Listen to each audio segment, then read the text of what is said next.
Hello friends! Welcome back to my channel. Welcome back sa panibagong video. Welcome back sa bagong car review natin.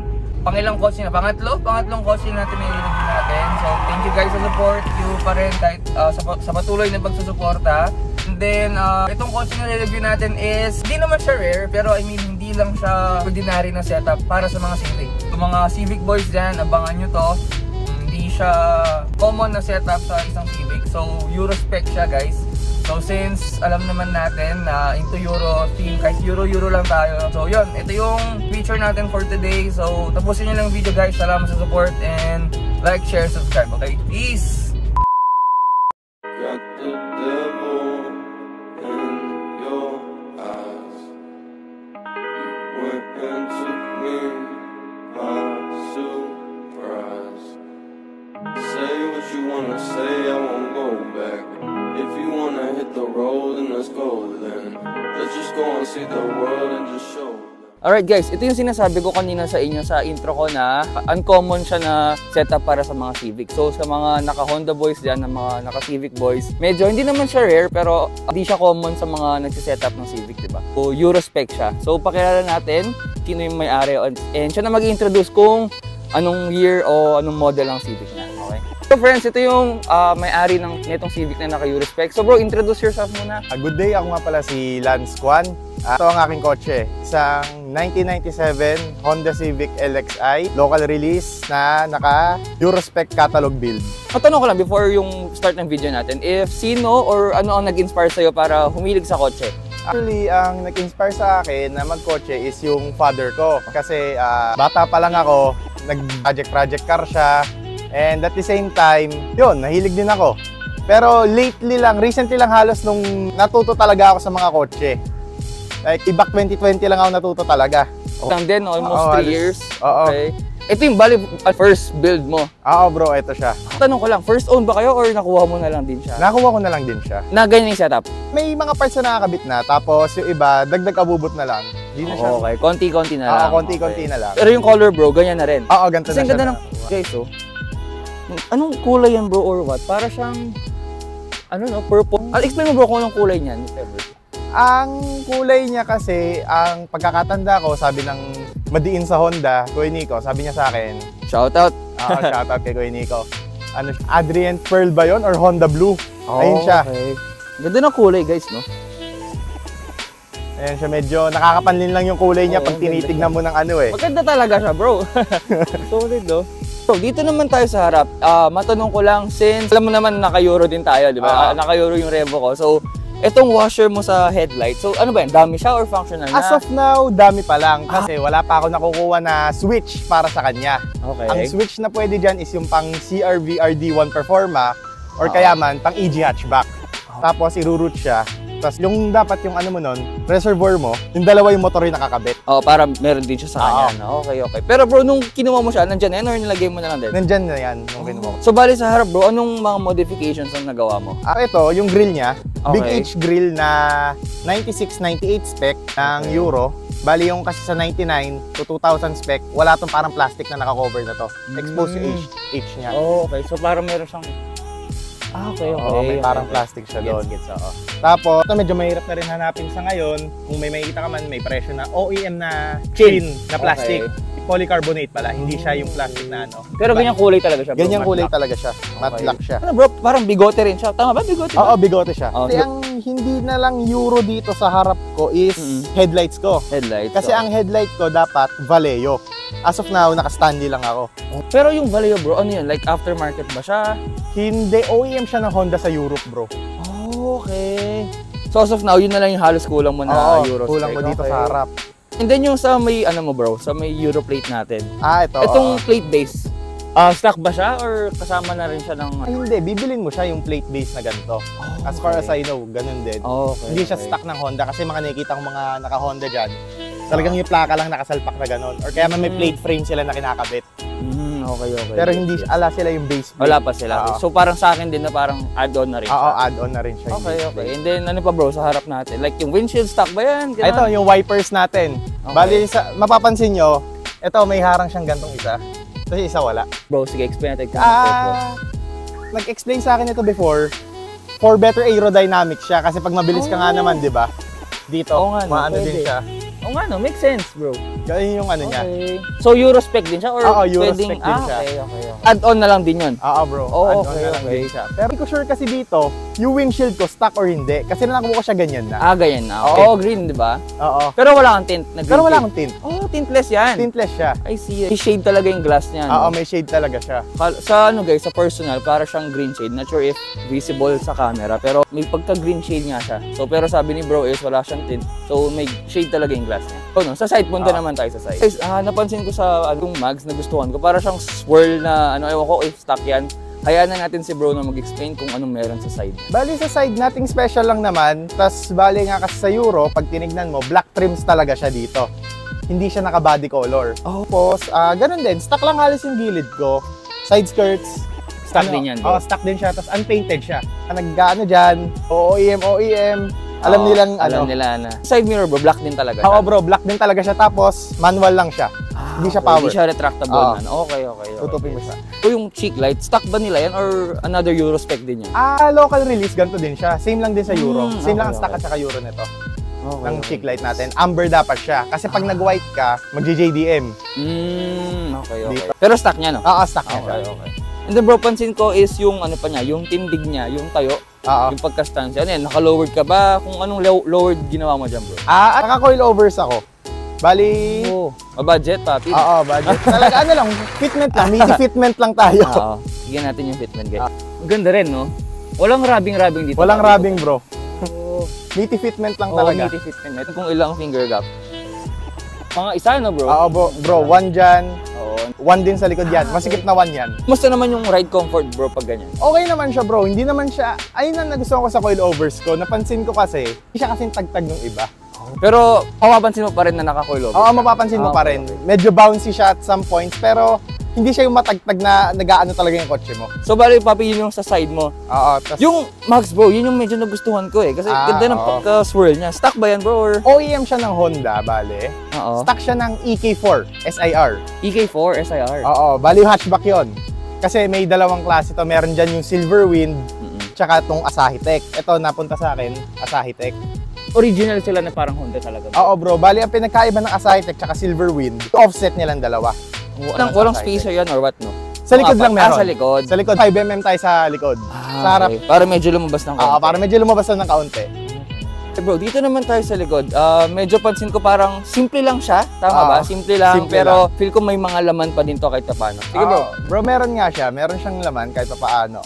Itong badge ko na to, medyo rare pops na rin. Mahirap-hirap hanapin, mahirap-hirap kunin. 1.5 ILS. Kasi sa atin, di ba nakalagay, LXI, BTI, saka SIR. Dito, sa Euro naman, 1.5 ILS. Meron din sila 1.6 VTI. Ito sa akin, since PH15, non-VTEC, 1.5 ILS dapat yung sa akin. Okay. Kaya papansin nyo, wala din yung VTEC badge na dapat nandito.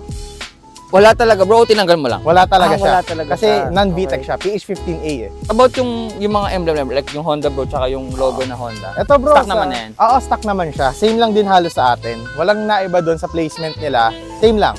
Okay, Talagang same ano lang. siya. Oo.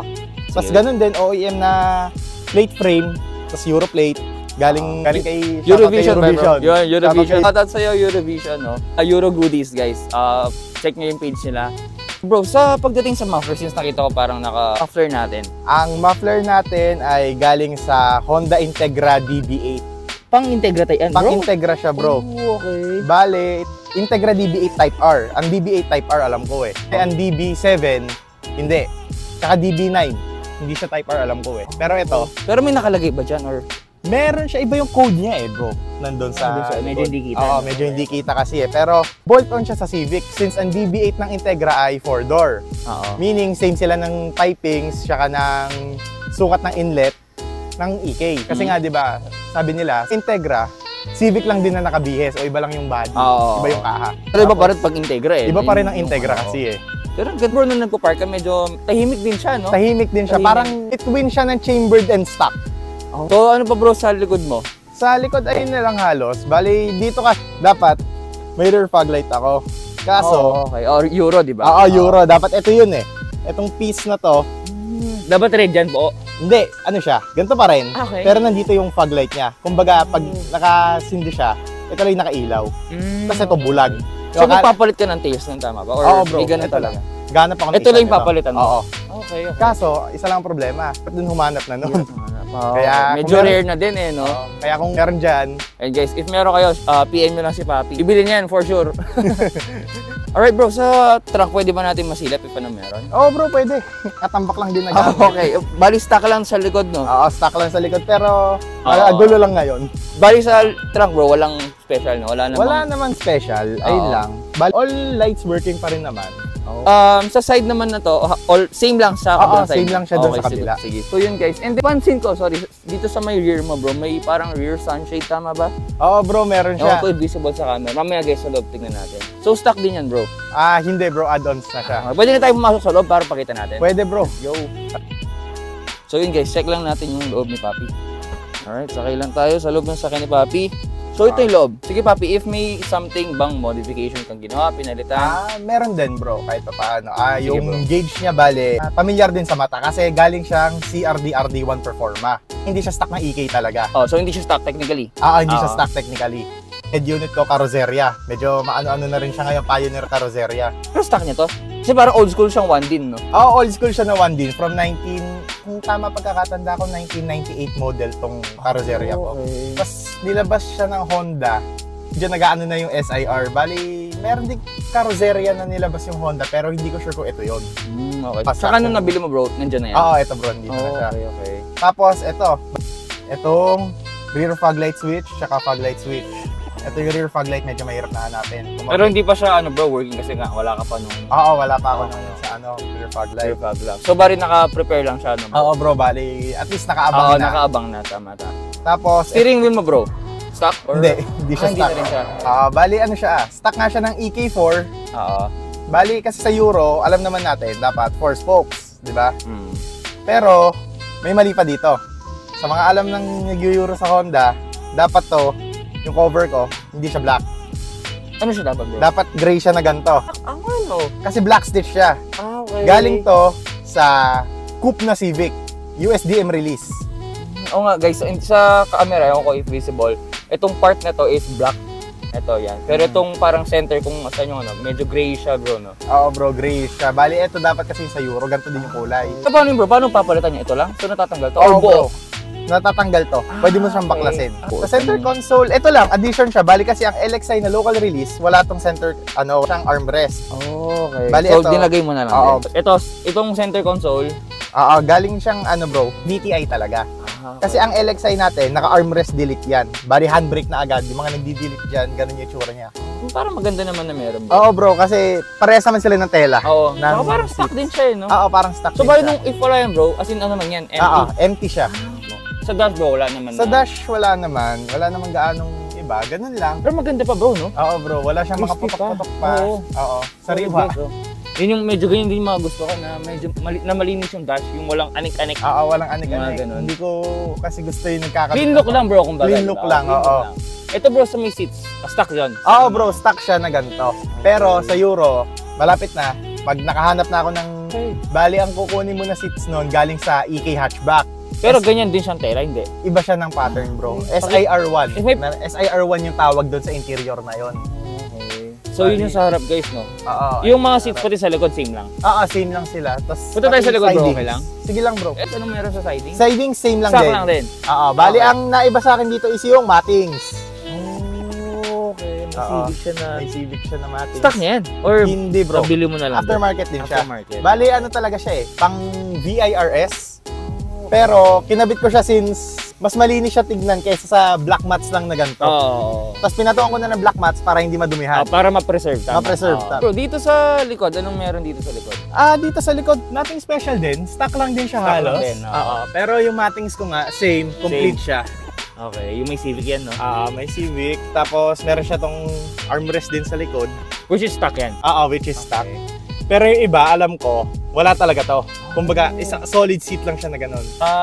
Sunshade. Sunshade, oo. Bro. Stock yan, bro. Hindi, bro. Honda Access siya na rear sunshade. Medyo mahirap-hirap na rin hanapin. Pero Pero nabili mo, bro, nandiyan na or ikaw Oo, na bro. bumili? nandito na siya, kaya Ayos, no? kumbaga, nung nakuha ko yung kotse, mostly nandito naman na lahat. Pero, Konting ano na lang talaga. oo.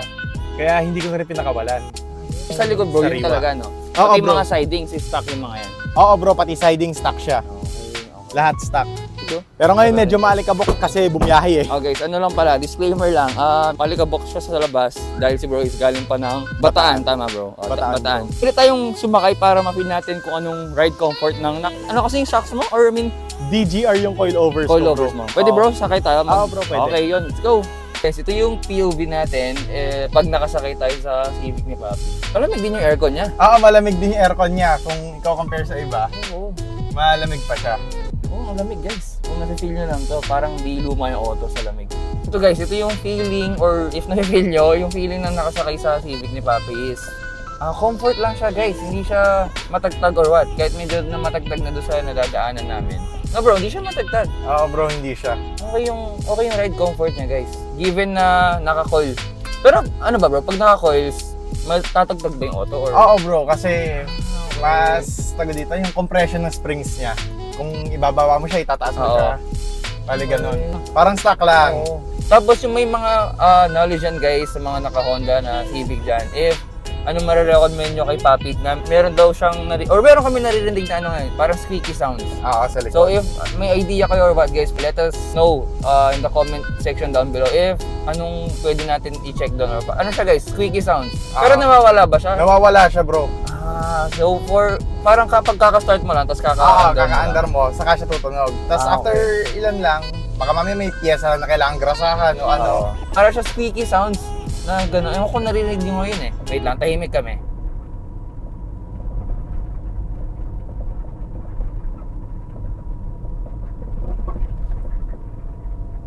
Ayun, hindi ko alam if naririnig nyo. Pero squeaky sound siya guys. Tapos bro, yung tawag doon, yung seats natin, kung saan tayo nakaupo ngayon. Comfy din siya, no? Oo, comfy din siya. Good find, no? Good find, good find. Maliban nga yung nasabi ni bro kanina na tintless siya. Tama ba bro? Oo bro, Tintless. tintless siya. Pero yung lamig talaga ng aircon guys, so kahit pumapasok yung direct sunlight sa amin, parang bagong sasakyan din yung lamig. Oo bro, No? ganun din siya kahit Solid. pa paano.